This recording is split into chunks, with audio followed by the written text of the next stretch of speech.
In this episode of Arizona Crime Uncovered, we are looking into the Isabella Comas case. The 21-year-old has disappeared, has still not been found. She was last seen January 11th, leaving a friend's home in Avondale. At the time of filming this episode, Comas has been missing for nearly 3 weeks. There is a person of interest in her case that has been arrested for stealing and damaging her car. Now, before we dive into our deeper conversation, I want to play you a portion of an interview that we did with a private investigator who is working with Comas's family, and they're planning a search in Gila County on January 31st. Here is a portion of that interview from our Ford Hatchet story. Come to the Walmart in Globe, Arizona on Saturday from 10 to 4. Make sure you bring water. Make sure to bring a different type of clothes to keep warm. Investigator Chris Castorena and his team hope this search ends with Isabella found on Saturday, but they're prepared to work all weekend. But I'm hoping that we find her in a house, relaxing, hoping she's, alive, But I have to prepare for everything. And as every day goes by, investigators working the case are looking to bring peace and closure to Comas's family. Talk to the dad daily, talk to the mom and the stepdad also, and they're all concerned. They want her to come home. So we're going to continue our conversation now. We wanted to sit down and speak with a former Phoenix police detective who has worked many cases similar to the disappearance of Isabella Comas and get his perspective. Now, you just heard from that private investigator that's working with the family that he and the family really hope that they find Comas alive. But we're also going to discuss that police are at the very least concerned that the 21-year-old is seriously injured, and also the possibility that this case may evolve. Hi, welcome in. We have Stuart Summershoe here, and you have had a long career of being involved in missing persons cases with the Phoenix Police Department. And we wanted to talk to you about the Isabella Comas case. This is a case a lot of people are paying attention to. And Isabella Comas, 21 years old, still missing today. And this has been almost 3 weeks. So we wanted to get your input on this case. And first and foremost, can you take us through a little bit of your experience? Like I said, you have a long history with working these kinds of cases. Yeah, I became a missing person detective in 2007. And I did that work till I retired in 2022. So 15 years of working missing person cases, thousands of cases. Among those were a lot of cases that turned into no-body homicide cases, similar situations to this type of case. So, yeah, I've had some experience in this area. So right now we have a person of interest who is in custody, Tommy Rodriguez, not for Isabella Comas's disappearance or a charge involving that, but for stealing her car, damaging her car, and we'll walk through that a little bit. But when you have a person of interest in a case, someone who's still missing, what's going on in the background here with people that are investigating? In this type of case, with the circumstances that is out there, you're treating it like a homicide case. All indications that something very bad happened to her. And so then you look at the person who would have the motive, means, and opportunity with the victim. The last person to see them and the one who was acting strangely. So you move forward as a homicide case where you lack that basic element of the case, a body. But just because you lack that doesn't mean you can't move forward as a homicide case. It's a lot more difficult, a lot more challenging. You're looking at gathering evidence, and you will do a lot more work in these types of investigations than you would a regular homicide case. Because the burden you're facing is that you have to prove that the victim is deceased without a body, that their death was a homicide, and that this particular person did it. So that's a heavy load to get past the jury. But it is doable. There's been about 600 no-body homicide cases in the United States. Probably about half of those have been domestic violence related cases. So in the absence of having a body, things that you're going to look for are going to be a confession, rare, but it happens. And a confession may not be to law enforcement, it may be to somebody else. Then you're looking for a scene, so you're looking for blood evidence, bone evidence, tissue evidence that would indicate something has happened. And often in these cases, those scenes have been sanitized. So then you're using blue star, luminol to kind of find evidence that way. You're looking for witnesses. Sometimes people have these crimes are witnessed by people. They may not want to come forward right away. There may be co-conspirators. There may be unknowing witnesses. They may have heard a gunshot in the middle of the night. They may have seen evidence being disposed, that sort of thing. Finally, the kind of evidence that you're really going to dig into is circumstantial evidence. You're going to look for phone records, social media records, financial records, video surveillance, all those little things that show that something has happened, paint a picture of what occurred. And when you're talking about evidence, we have been telling people Isabella Comas was last seen January 11th, leaving a friend's home in Avondale. Phone was found at a recycling center. Car was found off of 67th Avenue in Indian School. And the car has really been one of those main focal points because they found what they thought were blood stains inside, a trash bag, tarp, gas canisters. When you have all of those things, I mean, and you're trying to figure out what's next. They've pulled camera footage and things like that. When you're thinking about all of those things, what is next? What else could they be doing? Well, yeah, I mean, those elements paint a bad picture of what happened. People don't abandon their phones. People don't abandon their vehicles. So you're going to be, some of the stuff you're looking at, the security footage, the phones are going to be key. They're going to have a lot of information of where they were, what was happening. Onboard computers or cars have a lot of information. But also, besides all the technical aspects, you really want to focus on the life pattern of your missing person. Because you have to prove that the missing person is deceased. So you're going to interview a lot of people. You're going to interview their friends, their coworkers, their associates, everybody who would know that missing person. And you're going to ask them some very pointed questions. You're going to ask, when's the last time you saw them? Can you imagine them walking away from their life like this? Yeah. And most people are going to say, no, something has happened here. So you have to be able to establish your life pattern and then show that it's broken at some point. Yeah. When we're talking about this search and rescue that is taking place, we know this is taking place up in Gila County, and we've seen that they have done some searches in Gila County. We know that. They've told us that.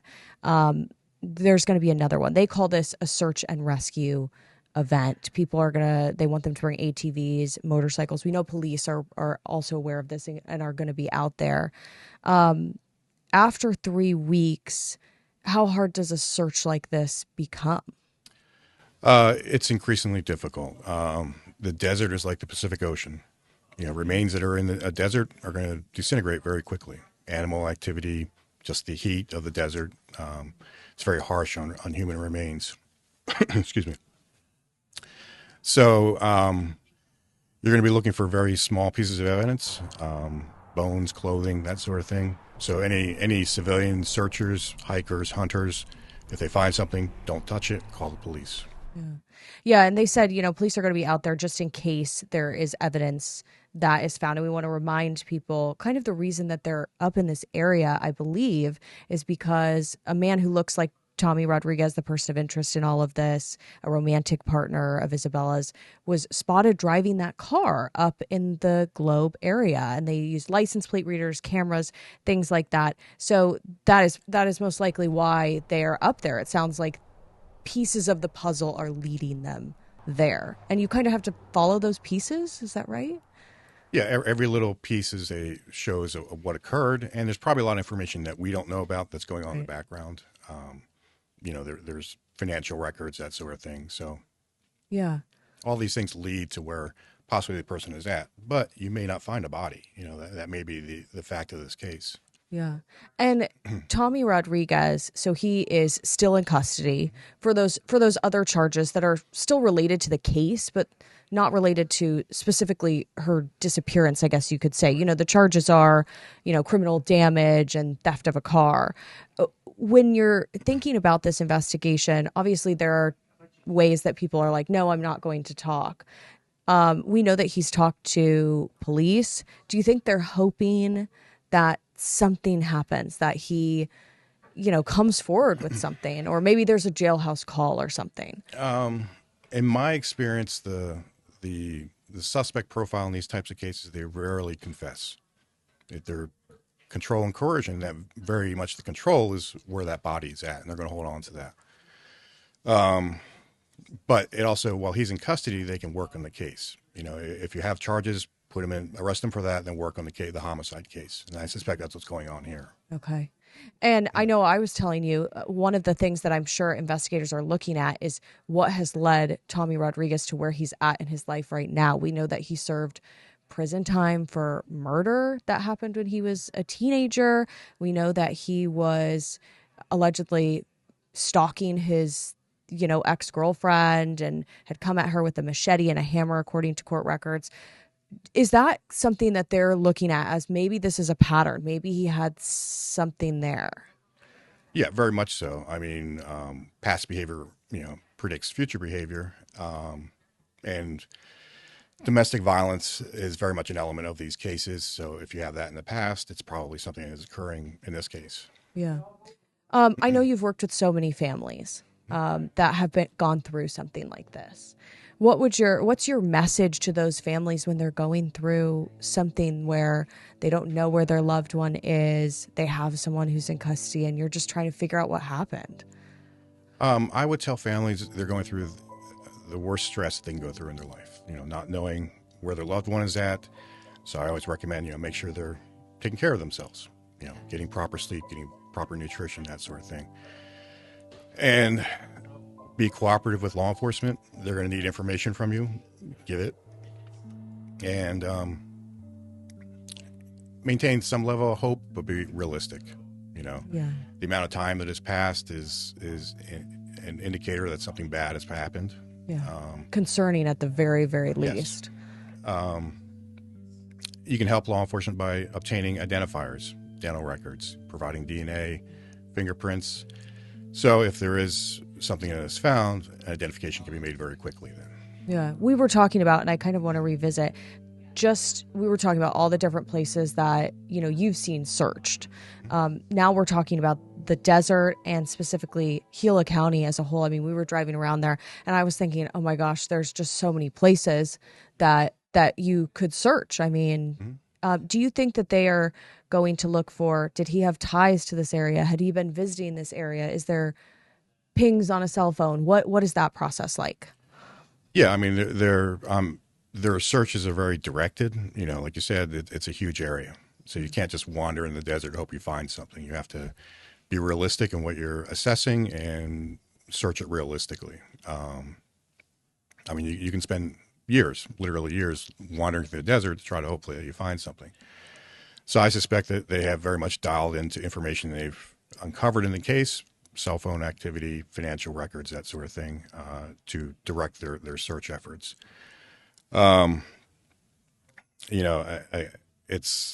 These are very challenging cases. When I would work cases like this, there were two goals. One was to get justice for the victim, and then to find the victim, because the family needs the answers and the resolution of finding the victim's body. Also, it helps the case. But if you can't find the body, the body is unavailable, it's ended up in the landfill or something like that, then you still move forward with the case. Getting justice for the victim has to be the primary target in a homicide case. Yeah. Right now, we don't know of any other recommended charges against Tommy Rodriguez. To you, how did that timeline sometimes play out? Because it could take a long time before charges were brought forth for someone. Yeah, I mean, in cases I've been involved in, I think of the Julie Conchaldi case from 2018. We had evidence, and we charged our suspect with homicide before we had found her body. But we continued to search for her body, and we eventually found it. Yeah. So, I don't know what their timeline is. I suspect that's where this case is moving forward, is eventually it will be, if her body is not found, it'll be a no-body homicide. Yeah. They seem to have a lot of evidence, and they seem to be moving the case forward in a very deliberate fashion. So I suspect that'll be the resolution of this case. Yeah. And while those types of cases are, they can be more challenging in court, we have seen them prosecuted and prosecuted at times successfully. When you talk about her car, what do you think, what kind of work could they do on her car with all the evidence that they found? I mean, I'm assuming that they're, looking at everything they can forensically as well. Right. I mean, I'm sure that car was processed to the nth degree. Very microscopic evidence, trace evidence, that sort of thing. Luminol, Blue Star used to find, cleaned up scenes, sanitized scenes. You were looking at onboard computers of vehicles, have a lot of information. You were, every part of that vehicle, I'm sure, was torn apart and looked at. Yeah. One final question before, we wrap up this conversation. People that are following the case, I'm sure her loved ones, this might be the first time that they've ever gone through anything like this. I mean, and it's a lot. As someone who's done so many cases like this, as the detective, I'm sure you get attached and emotional with the case. As you look at these cases, do you kind of feel those same emotions come up sometimes? Yeah, working missing persons, and especially in a no-body case, you get very invested in your victims. I mean, because you talk, that's how you work these cases. You talk to everybody who knows them. Yeah. It's almost like writing a biography of your missing person. So you talk to everybody who knows them, and you ask very pointed, in-depth questions to learn their pattern of life. Mm. So you very much get a feel for the missing person, and it becomes, you get affected by these cases. Yeah. I'm sure the investigators are going through that. They're dealing with a very heavy, pressure-filled case that they have right now. Yeah. Yeah, and hopefully some answers will be brought, maybe even this weekend, to this family. Hopefully. Thank you so much for coming on, having this important conversation, as so many people are following this case. We're going to have more information, more of our coverage on ABC15.com. Thank you for watching Arizona Crime Uncovered. We're working to bring awareness to crimes where victims are still awaiting justice and also provide an in-depth look at cases still unfolding. Each episode breaks down a timeline of the case, where it stands now, and if any help is needed from the community. You can watch on ABC15.com, the ABC15 mobile app, Roku, YouTube, or any of your other streaming platforms.